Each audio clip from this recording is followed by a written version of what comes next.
राजनीति भी भाई लोगों की कितनी गंदी हो गई है। वोट कौन सी पार्टी से मांगते हैं और जीतने के बाद पाड़ा बदल के कौन सी पार्टी।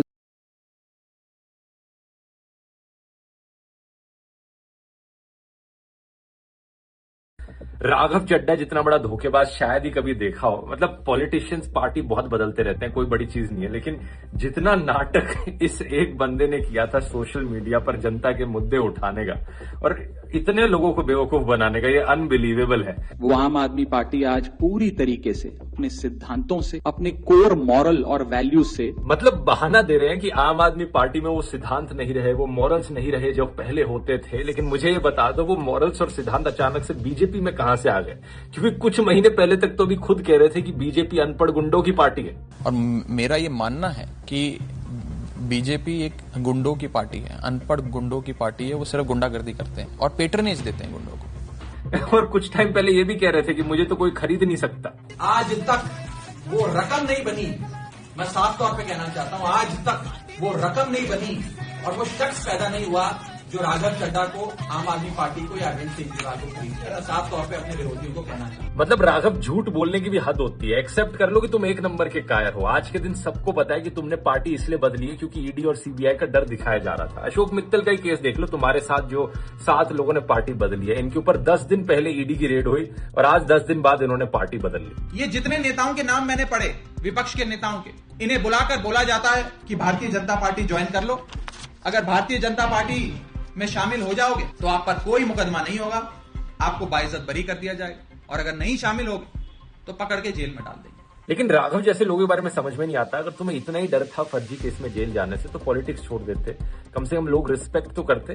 लेकिन अब जितनी रिस्पेक्ट कमाई थी, जितनी फॉलोइंग कमाई थी, एक ही झटके में सब गई। इन एजेंसियों का ऐसा राजनीतिक प्रयोग तो आजाद भारत के इतिहास में आज तक नहीं हुआ, और मकसद एक है कि इस देश को विपक्ष मुक्त कर दो, इंडिया को ऑपोजिशन लेस कर दो।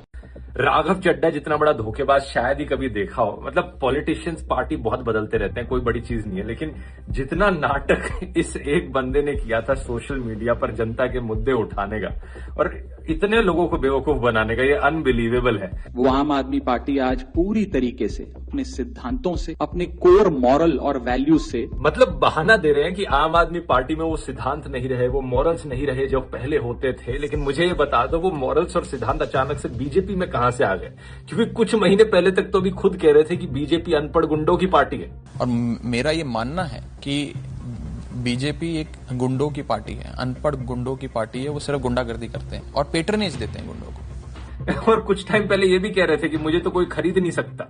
आज तक वो रकम नहीं बनी, मैं साफ तौर पे कहना चाहता हूं, आज तक वो रकम नहीं बनी और वो शख्स पैदा नहीं हुआ जो राघव चड्ढा को, आम आदमी पार्टी को या अरविंद केजरीवाल को खरीद। साफ तौर पे अपने विरोधियों को कहना चाहता हूं। मतलब राघव, झूठ बोलने की भी हद होती है। एक्सेप्ट कर लो कि तुम एक नंबर के कायर हो। आज के दिन सबको पता है कि तुमने पार्टी इसलिए बदली है क्योंकि ईडी और सीबीआई का डर दिखाया जा रहा था। अशोक मित्तल का ही केस देख लो, तुम्हारे साथ जो 7 लोगों ने पार्टी बदली है, इनके ऊपर 10 दिन पहले ईडी की रेड हुई और आज 10 दिन बाद इन्होंने पार्टी बदल ली। ये जितने नेताओं के नाम मैंने पढ़े, विपक्ष के नेताओं के, इन्हें बुलाकर बोला जाता है कि भारतीय जनता पार्टी ज्वाइन कर लो।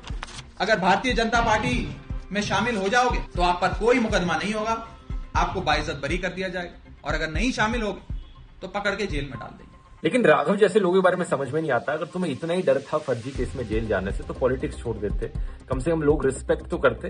लेकिन अब जितनी रिस्पेक्ट कमाई थी, जितनी फॉलोइंग कमाई थी, एक ही झटके में सब गई। इन एजेंसियों का ऐसा राजनीतिक प्रयोग तो आजाद भारत के इतिहास में आज तक नहीं हुआ, और मकसद एक है कि इस देश को विपक्ष मुक्त कर दो, इंडिया को ऑपोजिशन लेस कर दो।